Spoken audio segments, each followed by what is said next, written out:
ድህነትን በእንቅልፍ ማሳለፍ ፈልጎ ካልጋው ላይ ሲተኛ ኢትዮጵያዊ ሁሉ ቃጤራ እንደቃመ ተባይ እንዳወከው ንጉሡ 4 ኪሎ እንቅልፍ አጥቷል አሉ።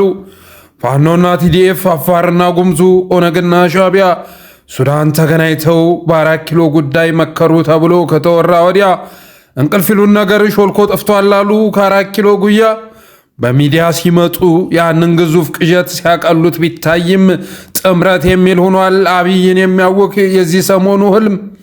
ለዚያም ነው ሚዲያው በከፈትከው ቁጥር ባዳ ባንዳ እያለ የሚቀባጥረው። ለዚያም ነው ሰሞኑን ቅጥረኛ የሚል ስድብ ሞገዱን የሞላው።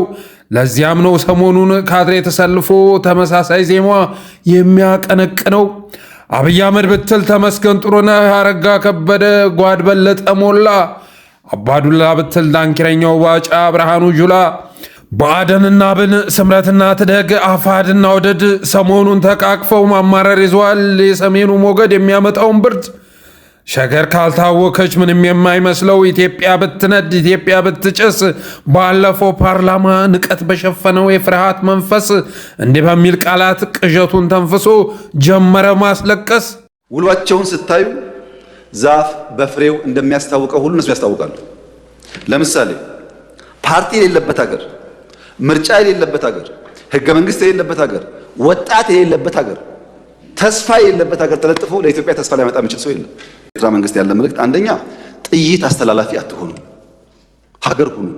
ወደ ጎረቤት ሀገር ጥይት ማስተላለፍ ጥሩ አይደለም።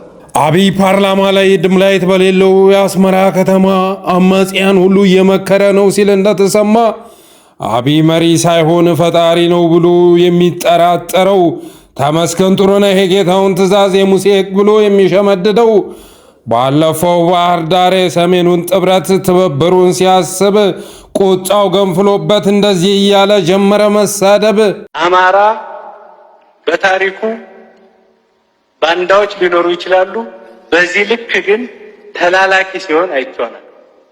የራሱን ህዝብ የበደለ ትናንትና እንዲህ ስለበደለኝ መዋጋት አለብኝ ብሎ በነቂስ የወጣ ህዝብ ዛሬ ለዚያ ትናንት ለበደለው አካል መላላክ እጅግ ነውር ነው። እኛ በባህላችንም በሃይማኖታችን ከዚያን ቀን አንስቶም የጌቶቹን ስጋት ብአዴን ሸምድዶ ነጠላ ዘቅዝቆ ሲያላዝን ይሰማል እያለ ጥምዶ ዘመነ ካሴ የ4 ኪሎ ቅዠቱን ትቶ አሁን የኢሳያስ ተላላኪ እንዲሆን አስመራ የሆነች ቦታ ሄዶ እንዲሸጎጥ ፕላኔት ሆቴል ሂዶ ከነደብረጽዮን ጋር ቁጭ ብሎ እንዲያወራ። ልክ እንደዚህ ሁሉ ያኔ አዋጁ ሲጻፍ የወል ኮንትራቱ በ3 ወር ዘመቻ ጦርነቱ ይቋጫል ብሎ ቃል የገባው ለቤተ መንግስቱ ጄኔራል ተብዬ በአንደኛው አዳራሽ ፋኖ አደጋ ሆኗል ህልውናዬ፣ በሌላኛው መድረክ ተከበብኩ እያለ ይልዟል እየየ። ከግብፅ ከኤርትራ ከጽንፈኛው ጁንታ ጋር በጋራ ተወያይተው የጋራ ሰነድ አዘጋጅተው ኢትዮጵያን በሁሉም አቅጣጫ እንውጋት ብለው በ10 ጣታቸው ፈርመዋል። አሁን እየገጠመን ያለው ጠላት ጽንፈኛ ሸኔ ምናምን ብለን ማለፍ የለብንም። ህልውና ጉዳይ ነው እና ተጣምረን ማጥፋት አለ። ይሄ መከላከያ ነው፣ ይሄ አድማ ብተና ነው፣ ይሄ ፖሊስ ነው፣ ይሄ ሰላም አስከባሪ ነው ማለት አያስፈልግም። አሁን ተደምረን ህዝቡ የጠየቀንን ጥያቄ፣ መንግስት የጠየቀን ጥያቄ መዋጣት አለብን። ይሄም ብቻ አይደለ የሰሜኑ ማዕበል እንቅልፍ ረፍ ነስቶ የሚያቅበዘብዘው። ይሄም ብቻ አይደለ የሰሜን ትብብር ትንፋሽ አሳጥቶ በርክ በርክ ያስባለው።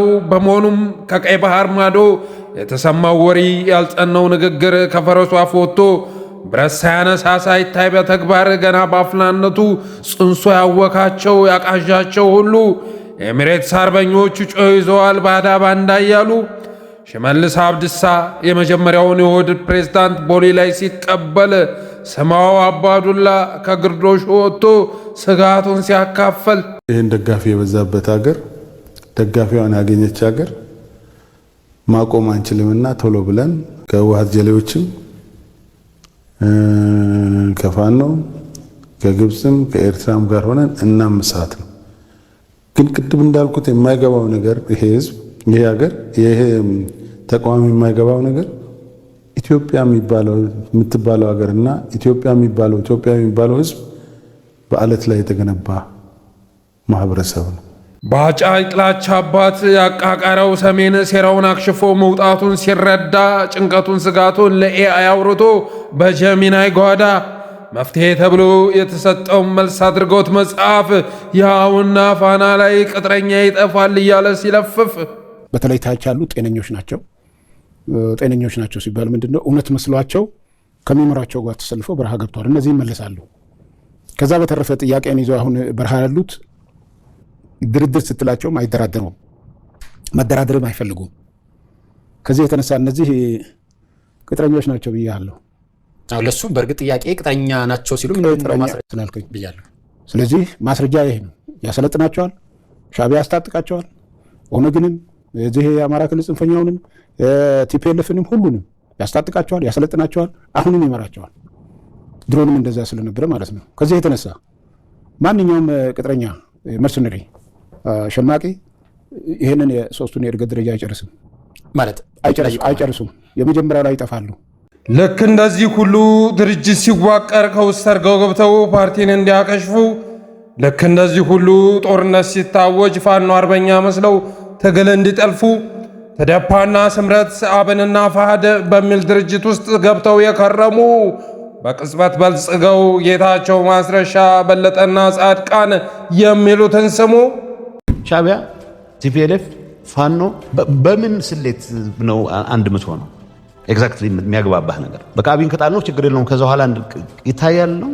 ለምሳሌ ጥቅምት ወር ላይ 2018 ኤርትራ ላይ የተደረገ አንድ ስብሰባ ነበር። አሬና ላይ የተደረገ ስብሰባ እነ ዘመነ ካሴ የተሳተፉበት፣ ሄኖክ የሚባል ከወሎ አካባቢ የሄደ ከሸዋም እንደዚሁ አንድ ብሩክ የሚባል ልጅ የተሳተፈበት፣ ከጎንደር አንድ ሀብት የሚባል ልጅ የተሳተፈበት ውይይት አድርገዋል። የቲፒኤልኤፍ ጀነራሎችም አብረዋሉ፣ የሻዕቢያ ጀነራሎችም አብረዋሉ።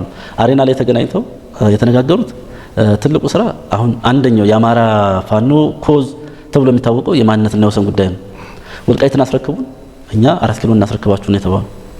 ዞሮ ዞሮ ያኛው አካል ኢትዮጵያ ውስጥ አጠቃላይ የስርዓት ለውጥ እንዲመጣ ይፈልጋል። ጦርነት አውጇል፣ ከፍቷል። መጠነ ሰፊ ጦርነት በኢትዮጵያ እና በሕዝቦቿ ላይ አውጆ ቆይቷል። ፍላጎቱ ምን እንደሆነ ግልጽ ነው። ስለዚህ መፍትሄ እንዲመጣ ይሻም በመሰረቱ በዚህ ስርዓት ለውጥ ሳይሆን ኦልሞስት የደረቀችና ሁልጊዜም በሶስት ያለች ኢትዮጵያ ልትኖር ይፈልጋል። ልክ ነው። እኔ አሁን ሪፈር እያደረኩ ያለሁት ወያኔ ነው። ሻዕቢያን ከሆነ በቀውስ ውስጥ ያለች ደካማ ኢትዮጵያ እንድትኖር ነው የሚፈልገው። ወደ ትብብር አይመጣም። ወደ ትብብር ቢመጣ ለሁለቱም ህዝቦች ለሁለቱም ሀገሮች በጣም ሰፊ ልማት እና የብልጽግና እድል ይከፈት ነበር በመሰረቱ። ግን ደግሞ ያለው ሳይኪ ላለፉት 30 ምናምን ዓመት በኤርትራ መንግስት ውስጥ ዶሚኔት አድርጎ ያለው የገቨርናንስ ሳይኪ የማይሰጥ ግን የሚቀበል የኢትዮጵያን ደካማ ሁኔታ ማየት የሚፈልግ ሰላም ያጣች ኢትዮጵያን ማየት የሚፈልግ ስለሆነ እዚህም ኢንቨስት አድርጓል፣ ሲሰራ ቆይቷልና ይሄ ነው። ከዛም ከተሻገር እንግዲህ እዛ ላይ ብቻ የሚቆም አይደለም። ላኪ ያለ